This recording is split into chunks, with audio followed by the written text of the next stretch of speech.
Don't let it learn your name. I never opened the door. People ask me that whenever I tell the story. What would have happened if you opened it? I don't know. And I think not knowing is the only reason I'm still alive. After the voice outside my apartment started copying me, I stopped sleeping properly.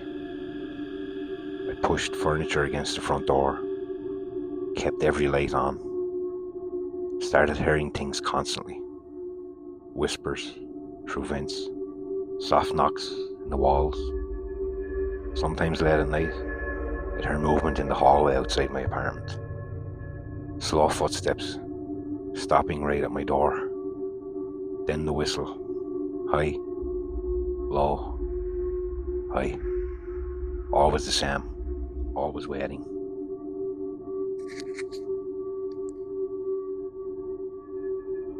I had called the police once. That was a big mistake.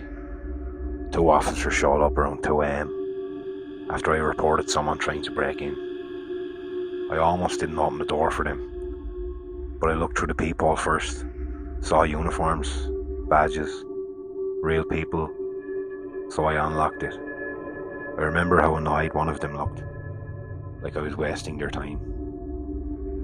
I explained everything, except the impossible parts. Said someone had been stalking me, messing with my apartment, making noises outside my room. The old officer nodded politely while shining a flashlight around the hallway. Then he stopped. "Sir," he said quietly. "What?" I said. He turned slowly towards me. "You live alone, yeah?" "Yeah." His expression changed. Not fear, but confusion. The kind that comes right before fear. He pointed behind me toward my apartment. I thought I saw someone standing in your bedroom. I searched the whole place. Nothing there. No sign of forced entry. No intruder. Eventually, they left. But before the older officer got into the elevator, he looked back at me and asked something strange. "Has anyone ever whistled at you?" I didn't answer, because in that moment, from somewhere far down deep the apartment hallway, came the sound. High, low, high. The officers heard it too. I know they did. The younger one immediately looked down the corridor, but the older officer just went pale, like he recognized it. Neither of them said another word after that. They left and never came back. The next morning, I packed my bag. I was done. Apartment lease, furniture, job. I didn't care anymore. I just needed distance. So I drove east. No plan, no destination, just road. For a while, it worked. No whistles, no footsteps, no voices. I actually started calming down until the gas station. It was somewhere in the middle of nowhere, Kansas. One of those old highway signs surrounded by the empty fields. I went inside around midnight to buy a coffee. There was only one worker there, a teenage kid, half asleep by the counter. He barely looked at me. I grabbed my coffee, paid, and turned to leave. Then the kid said, "Hey." I stopped. He frowned slightly. "Your brother's waiting outside." Every part of me went cold. I slowly looked through the front windows. My car sat alone under the lights. No one nearby. I asked what he meant by that. The kid pointed casually toward the parking lot. The tall guy. I walked outside carefully. My heart was pounding. The lot was empty.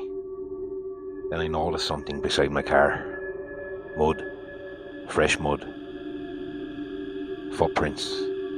Long, narrow, not right.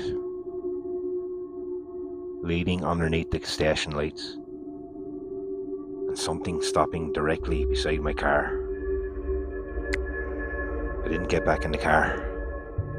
I left it there, keys and everything. I ran across the highway to a motel about half a mile away, locked myself inside the room, and for the first time, I started to pray. Not quietly either, out loud, like a terrified child, because by then I knew something important. This thing didn't follow people, it learned from them, their voices, their habits, their fear, and maybe if you stayed near it long enough, it became you. I must have fallen asleep eventually, because I woke up around 4 a.m. to knocking. 3 soft taps, exactly like before. I stared at the hotel room, frozen. Then came my own voice from the other side, tired, gentle, perfect. I can't stop running. I covered my mouth to stop myself from breathing too loudly. The voice continued, "It's cold out here. Then, you left me at the gas station." I shut my eyes, tried not to listen. And that's when I heard another sound. Not outside the room, inside now. The bathroom door slowly creaked open. Something stood in the dark, tall, impossibly thin. Its outline twitching slightly like a bad reflection. And though I couldn't fully see its face, I knew it was smiling. The voice at the front door whispered softly, "Here you are." The thing in the bathroom took one step forward, and when it spoke, it used my voice. Not copied, not repeated, but mine. Exactly as I heard it, inside my own head. "You let it in." Then every light in the motel room went out. Police found the room the next morning, empty. Not a sign of struggle. No blood, no body. Just muddy footprints leading to the bathroom mirror. And written across the glass, in steam, were 5 words. "I know your real voice now."